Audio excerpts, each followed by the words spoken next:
ਅਗਲੀਆਂ ਜਿਹੜੀਆਂ ਨਿਊਜ਼ ਅਗਲੀਆਂ ਖਬਰਾਂ ਉਸ ਤੋਂ ਬਾਅਦ ਜਿੱਦਾਂ ਆਪਾਂ ਦੱਸ ਰਹੇ ਸੀ ਬ੍ਰੇਕ ਤੋਂ ਪਹਿਲਾਂ ਵੀ ਇਸ ਬਿੱਲ ਦੇ ਨਾਲ ਹੁਣ ਜਿਹੜਾ ਇਮੀਗ੍ਰੇਸ਼ਨ ਦੇ ਮਾਮਲੇ ਦੇ ਵਿੱਚ ਕੀ ਹੋ ਸਕਦਾ ਆ। ਸੋ ਤਕਰੀਬਨ 350 ਬਿਲੀਅਨ ਡਾਲਰ ਇਸ ਬਿੱਲ ਦੇ ਵਿੱਚ ਇਮੀਗ੍ਰੇਸ਼ਨ ਦੇ ਲਈ ਆ। ਇਮੀਗ੍ਰੇਸ਼ਨ ਐਨਫੋਰਸਮੈਂਟ, ਬਾਰਡਰ ਨੂੰ ਸਿਕਿਉਰ ਕਰਨ ਦੇ ਲਈ, ਆਈਸ ਦੀਆਂ ਡਿਟੈਂਸ਼ਨ ਫੈਸਿਲਿਟੀਜ਼, ਨਵੇਂ ਆਈਸ ਦੇ ਮੁਲਾਜ਼ਮ ਹਾਇਰ ਕਰਨ ਦੇ ਲਈ, ਸੀਬੀਪੀ ਦੇ ਅਧਿਕਾਰੀ ਜਿਹੜੇ ਉਹ ਹਾਇਰ ਕਰਨ ਦੇ ਲਈ। ਸਭ ਤੋਂ ਵੱਡੀ ਜਿਹੜੀ ਚੀਜ਼ ਆ, ਆਈਸ ਦੀ ਜਿਹੜੀ ਡਿਟੈਂਸ਼ਨ ਬਲਿਟਸ ਜਿਹੜੀ ਕਹਿੰਦੇ ਵੀ ਉਹ ਸ਼ੁਰੂਆਤ ਹੋਵੇਗੀ। 45 ਬਿਲੀਅਨ ਡਾਲਰ ਸਿਰਫ ਤੇ ਸਿਰਫ ਇਸ ਵਾਰ ਇਸ ਬਿੱਲ ਦੇ ਵਿੱਚ 45 ਬਿਲੀਅਨ ਡਾਲਰ ਦੀ ਫੰਡਿੰਗ ਇਤਿਹਾਸਿਕ ਤੌਰ ਦੇ ਉੱਤੇ ਸਭ ਤੋਂ ਜ਼ਿਆਦਾ ਜਿਹੜੀ ਆ ਕਾਂਗਰਸ ਦੇ ਦੁਆਰਾ ਐਲੋਕੇਟ ਕੀਤੀ ਗਈ ਆ ਵੀ ਜਿਹੜੇ ਤੁਸੀਂ ਡਿਟੇਨ ਕਰਕੇ ਰੱਖਦੇ ਆ, ਆਈਸ ਦੇ ਦੁਆਰਾ ਜਿਹੜੇ ਫੜੇ ਜਾਂਦੇ ਆ, ਉਹਨਾਂ ਨੂੰ ਰੱਖਣ ਦੇ ਲਈ 45 ਬਿਲੀਅਨ ਡਾਲਰ ਜਿਹੜਾ ਉਹ ਰੱਖਿਆ ਜਿਹੜਾ ਹੋ ਜਾਵੇ। ਜੇ ਆਪਾਂ ਦੇਖਿਆ ਜਾਵੇ ਤਾਂ ਟਰੰਪ ਹੁਣਾਂ ਦੇ ਆਪਣੇ ਪਹਿਲੇ ਕਾਰਜਕਾਲ ਦੇ ਵਿੱਚ ਵੀ ਉਹ 10 ਬਿਲੀਅਨ ਡਾਲਰ ਸੀਗੀ। ਬਾਈਡਨ ਹੁਣਾਂ ਦੇ ਕਾਰਜਕਾਲ ਦੇ ਵਿੱਚ ਵੀ 10 ਬਿਲੀਅਨ ਡਾਲਰ ਤੋਂ ਜਿਹੜੀ ਉਹ ਉੱਤੇ ਸੀਗੀ, ਤੇ ਹੁਣ ਇਸ ਦੀ ਜਿਹੜੀ ਛਾਲ ਆ ਉਹ 4 ਗੁਣਾ ਜਿਹੜੀ ਉਹ ਹੋਣੀ ਆ। ਸਤੰਬਰ 2029 ਤੱਕ 45 ਬਿਲੀਅਨ ਡਾਲਰ ਜਿਹੜੇ ਉਹ ਰੱਖੇ ਗਏ ਆ ਆਈਸ ਦੀਆਂ ਨਵੀਆਂ ਡਿਟੈਂਸ਼ਨ ਫੈਸਿਲਿਟੀਜ਼ ਆ ਉਸ ਨੂੰ ਬਣਾਉਣ ਦੇ ਲਈ। ਇਸ ਬਿੱਲ ਦੇ ਵਿੱਚ ਇਸ ਤੋਂ ਇਲਾਵਾ ਇਹ 45 ਤੋਂ ਇਲਾਵਾ 46.5 ਬਿਲੀਅਨ ਡਾਲਰ ਕੰਧ ਦੇ ਨਾਲ ਨਵੀਂ ਜਿਹੜੀ ਟੈਕਨੋਲੋਜੀ ਆ, ਉਹ ਕੰਧ ਬਣਾਉਣ ਦੇ ਲਈ ਵਾਲ ਦੀ ਜਿਹੜੀ ਫੰਡਿੰਗ ਆ, ਯੂਐਸ ਮੈਕਸੀਕੋ ਬਾਰਡਰ ਵਾਲ ਦੀ ਜਿਹੜੀ ਫੰਡਿੰਗ ਆ ਉਹ 46 ਬਿਲੀਅਨ ਡਾਲਰ ਦੀ ਰੱਖੀ ਗਈ ਆ।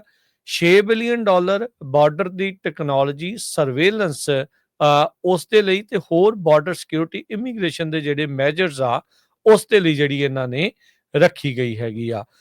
USICS ਜਿਹੜਾ ਉਹਦੇ ਅਧਿਕਾਰੀ ਕਹਿ ਰਹੇ ਆ, ਕਹਿੰਦੇ ਵੀ ਇਹ ਜਿਹੜੀ ਮਨੀ ਆ ਰਫਲੀ ਡਬਲ ਕਰ ਦਊਗੀ ਅਮਰੀਕਾ ਦੀ ਜਿਹੜੀ ਡਿਟੈਂਸ਼ਨ ਕੈਪੈਸਿਟੀ ਆ ਉਸ ਨੂੰ 1 ਲੱਖ ਬੈਡਸ ਦੇ ਲਈ।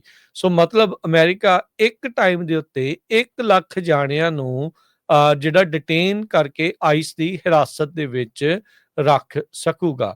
ਡੇਲੀ ਪਾਪੂਲੇਸ਼ਨ ਪਿਛਲੇ ਦਿਨਾਂ ਦੇ ਵਿੱਚ ਜਿਹੜੀ ਦੱਸੀ ਗਈ ਹੈ ਵੀ ਆਈਸ ਦੇ ਦੁਆਰਾ ਜੋ ਡਿਟੇਨ ਕੀਤੇ ਗਏ ਲੋਕ ਆ ਉਹ 56,000 ਸੀਗੀ ਪਿਛਲੇ ਮਹੀਨੇ ਦੇ ਵਿੱਚ। ਜਦੋਂ ਤੋਂ ਆਈਸ ਨੇ ਇਹ ਆંકੜੇ ਦੱਸਣੇ ਸ਼ੁਰੂ ਕੀਤੇ ਆ ਉਦੋਂ ਤੋਂ ਲੈ ਕੇ ਹੁਣ ਤੱਕ ਦਾ ਸਭ ਤੋਂ ਵੱਡਾ ਆંકੜਾ ਦੇਖਿਆ ਗਿਆ ਹੈਗਾ ਆ। ਇਸ ਬਿੱਲ ਦੇ ਨਾਲ ਜਿਹੜੇ ਰਿਪਰੈਜ਼ੈਂਟੇਟਿਵ ਐਡੀਸਨ ਮੈਕਡੋਵਲ ਨਾਰਥ ਕੈਰੋਲੀਨਾ ਦੇ ਆ, ਉਹ ਕਹਿੰਦੇ ਆ ਵੀ ਸਾਡੀਆਂ ਜਿਹੜੀਆਂ ਕਮਿਊਨਿਟੀਜ਼ ਆ ਉਹ ਹੁਣ ਸੇਫ ਜਿਹੜੀਆਂ ਹੋਣਗੀਆਂ, ਕਿਉਂਕਿ ਬਾਰਡਰ ਸਿਕਿਉਰਿਟੀ ਦੇ ਉੱਤੇ ਬਹੁਤ ਵੱਡੀ ਇਨਵੈਸਟਮੈਂਟ ਕੀਤੀ ਜਾ ਰਹੀ ਆ। ਸੋ ਜਿਹੜੇ ਲੋਕ ਇਹ ਸੋਚਦੇ ਆ ਵੀ ਜਦੋਂ ਟਰੰਪ ਚਲਿਆ ਵੀ ਜਾਊਗਾ ਤਾਂ ਫਿਰ ਗਾਂਹ ਜਾ ਕੇ ਜੇ ਦੂਜੇ ਆ ਜਾਂਦੇ ਆ ਤਾਂ ਫਿਰ ਤਾਂ ਕੰਮ ਸੌਖਾ ਹੋ ਜਾਣਾ, ਨਹੀਂ। ਇਹ ਜਿਹੜੀਆਂ ਫੰਡਿੰਗਸ ਦੇ ਨਾਲ ਜਦੋਂ ਬਾਰਡਰ ਸਿਕਿਉਰਿਟੀ ਇੰਨੀ ਕੁ ਟਾਈਟ ਜਿੱਦਾਂ ਆਪਾਂ ਕਹਿ ਸਕਦੇ ਆ ਵੀ ਕਰ ਦਿੱਤੀ ਜਾਊਗੀ, ਆਉਣ ਵਾਲੇ ਜਿਹੜੀਆਂ ਸਰਕਾਰਾਂ ਦੇ ਲਈ ਉਹ ਇਦਾਂ ਦਾ ਪੰਗਾ ਨਹੀਂ ਲੈਣਗੇ ਸ਼ਾਇਦ ਵੀ ਇਸ ਦੇ ਵਿੱਚ ਢਿੱਲ ਜਿਹੜੀ ਉਹ ਦਿੱਤੀ ਜਾਵੇ। ਆਲਦੋ ਟਰੰਪ ਹੁਣਾਂ ਨੇ ਜਿੱਦਾਂ ਇੰਸ਼ੋਰੈਂਸ ਦੇ ਮਾਮਲੇ 'ਚ, ਮੈਡੀਕਲ ਦੇ ਮਾਮਲੇ 'ਚ, ਮੈਡੀਕੇਟ 'ਚ ਵੀ ਕਿਹਾ ਸੀਗਾ, ਮੈਡੀਕੇਅਰ 'ਚ ਵੀ ਕਿਹਾ ਸੀਗਾ ਵੀ ਆਪਾਂ ਕੋਈ ਕਟੌਤੀ ਨਹੀਂ ਕਰਨੀ, ਪਰ ਉਹ ਬਾਅਦ ਦੇ ਵਿੱਚ ਇਵੈਂਚੁਅਲੀ ਜਦੋਂ ਹੁਣ ਸੱਤਾ 'ਚ ਆਏ ਤੇ ਉਹ ਸਾਰਾ ਕੁਛ ਕਰ ਗਏ ਹੈਗੇ ਆ।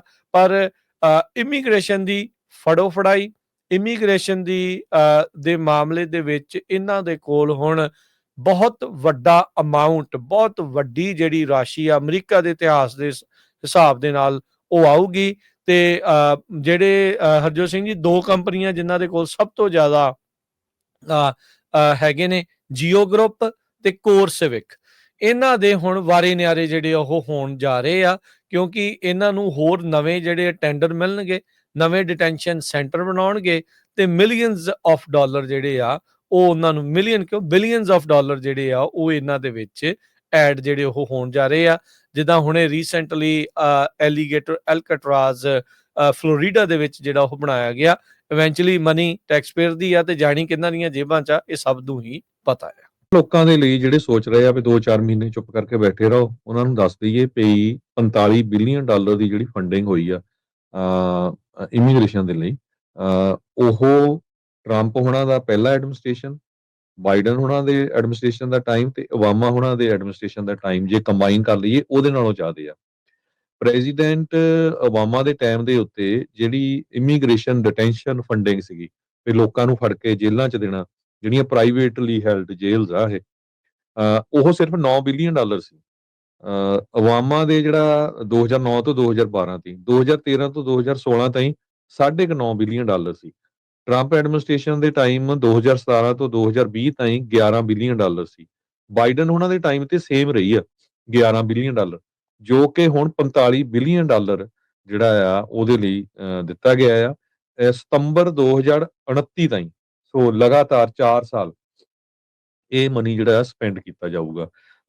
ਕਹਿੰਦੇ ਭਈ ਇਹ ਇੱਕ ਤਰ੍ਹਾਂ ਦੇ ਨਾਲ wholesale expansion of ICE detention centers ਹੋਇਆ ਆ, ਜੋ Center for Justice New York University School of Law ਦਾ ਆ, ਉਹਨਾਂ ਦੇ ਇੱਕ ਪ੍ਰੋਫੈਸਰ ਬਰੁਕ ਆਈਜ਼ਨ ਆ, ਉਹਨਾਂ ਨੇ ਇਹ ਸਟੇਟਮੈਂਟ ਦਿੱਤੀ ਆ। ਸੋ 1 ਲੱਖ ਤੋਂ ਵੱਧ ਬੈੱਡਸ ਜਿਹੜੇ ਆ ਡਿਟੈਂਸ਼ਨ ਸੈਂਟਰਸ ਆਲਰੇਡੀ ਤਿਆਰ ਹੋ ਚੁੱਕੇ ਹੈਗੇ ਆ। ਤੇ ਬਾਰ-ਬਾਰ ਟਰੰਪ ਹੁਣੀ ਕਹਿ ਰਹੇ ਆ ਵੀ ਅਮਰੀਕਾ ਦੀ ਹਿਸਟਰੀ ਸਭ ਤੋਂ ਜ਼ਿਆਦਾ ਜਿਹੜੀ ਆ ਡਿਪੋਰਟੇਸ਼ਨ ਉਹ ਮੇਰੇ ਟਾਈਮ ਤੇ ਹੋਊਗੀ, ਉਹ ਮੈਂ ਕਰੂੰਗਾ। ਤੁਹਾਨੂੰ ਦੱਸਿਆ ਹੀ ਆ ਵੀ 3 ਕੰਪਨੀਆਂ ਉਹਨਾਂ ਦੀਆਂ ਜੇਲ੍ਹਾਂ ਜਿਹੜੀਆਂ ਆ ਵੱਖ-ਵੱਖ ਸ਼ਹਿਰਾਂ ਦੇ ਵਿੱਚ ਆਲਰੇਡੀ ਜਿਹੜੀਆਂ ਚੱਲ ਰਹੀਆਂ ਹੈਗੀਆਂ। ਦੂਸਰੇ ਪਾਸੇ ਅਮਰੀਕਾ ਦੇ ਵਿੱਚ ਸਿਟੀਜ਼ਨਸ ਗ੍ਰੀਨ ਕਾਰਡ ਹੋਲਡਰਸ ਨੂੰ ਅਰੈਸਟ ਕਰਨ ਦੀਆਂ ਜਿਹੜੀਆਂ ਖਬਰਾਂ ਆ ਉਹ ਬਾਰ-ਬਾਰ ਆ ਰਹੀਆਂ ਹੈਗੀਆਂ। ਇੱਕ ਕਹਿੰਦੇ ਗ੍ਰੀਨ ਕਾਰਡ ਹੋਲਡਰ ਉਸ ਨੂੰ ਰੋਂਗਫੁਲੀ ਡਿਟੇਨ ਕੀਤਾ ਆਈਸ ਵਾਲਿਆਂ ਨੇ ਤੇ 50 ਦਿਨ ਆਪਣੇ ਕੋਲ ਫੜ ਕੇ ਰੱਖ ਛੱਡਿਆ। 20 ਸਾਲਾਂ ਤੋਂ ਅਮਰੀਕਾ ਵਿੱਚ ਰਹਿ ਰਹੇ ਜੂਨੀਅਰ ਡਾਇਓਸਿਸ ਪਰਮਾਨੈਂਟ ਰੈਜ਼ੀਡੈਂਟ ਸੀ। ਜਦੋਂ ਉਹ ਪੇਰੂ ਤੋਂ ਵਾਪਸ ਅਪ੍ਰੈਲ 28 ਨੂੰ ਟੈਕਸਸ 에ਅਰਪੋਰਟ ਤੇ ਆ ਰਿਹਾ ਸੀ ਤੇ ਉਸ ਨੂੰ ਉੱਥੇ ਜਿਹੜਾ ਅਰੈਸਟ ਕਰ ਲਿਆ ਗਿਆ।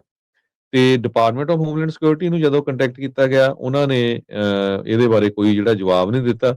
ਪਰ ਇਹ ਪਤਾ ਚੱਲਿਆ ਵੀ 2006 ਦੇ ਵਿੱਚ ਇੱਕ ਸੀਗਾ failing to stop for police officer, ਉਹਨੂੰ ਕਨਵਿਕਸ਼ਨ ਹੋਈ ਸੀ ਉਹਦੀ 2006 ਦੇ ਵਿੱਚ। ਉਸ ਤੋਂ ਬਾਅਦ 2019 ਚ ਇੱਕ ਉਹਦਾ ਡਿਸਆਰਡਰਲੀ ਕੰਡਕਟ ਸੀਗਾ। ਸੋ ਤੁਸੀਂ ਦੇਖੋ ਵੀ ਪੁਰਾਣਾ 20-20 ਸਾਲ ਪੁਰਾਣਾ ਜਿਹੜਾ ਰੈਕਡ ਆ ਉਹ ਕੱਢ ਰਹੇ ਆ। ਸੋ ਸਾਡਾ ਮੇਨ ਮਕਸਦ ਇਦਾਂ ਦੀਆਂ ਖਬਰਾਂ ਤੁਹਾਡੇ ਨਾਲ ਸਾਂਝੀਆਂ ਕਰਨ ਦਾ ਇਹ ਆ ਵੀ ਬੜੇ ਧਿਆਨ ਚ ਰਹੋ। ਜੇ ਕਿਸੇ ਨੇ ਕੋਈ ਮਿਸਟੇਕ ਕੀਤੀ ਹੈਗੀ ਆ ਉਹਨੂੰ ਸੁਧਾਰੋ। ਜਲਦੀ ਤੋਂ ਜਲਦੀ ਜਿਹੜਾ ਅਮਰੀਕਾ ਦਾ ਸਿਟੀਜ਼ਨ ਬਣੋ, ਕਿਉਂਕਿ ਜਿਹੜਾ ਨਵਾਂ ਬਿੱਲ ਆਇਆ ਇਹਦੇ ਚ ਕੱਲਾ ਇਹ ਨਹੀਂ, ਇਮੀਗ੍ਰੇਸ਼ਨ ਹੈਲਥ ਬੈਨੀਫਿਟਸ ਨੂੰ ਲੈ ਕੇ ਹੋਰ ਬਹੁਤ ਸਾਰੇ ਬੈਨੀਫਿਟਸ ਨੂੰ ਲੈ ਕੇ, ਜਿਨ੍ਹਾਂ ਦੇ ਕੁਆਟਰ ਨਹੀਂ ਪੂਰੇ ਹੁੰਦੇ ਹੈਗੇ, ਮੈਡੀਕੇਅਰ ਨੂੰ ਲੈ ਕੇ ਇਹ ਬਹੁਤ ਜ਼ਿਆਦਾ ਅਸਰ ਪੈਣਾ।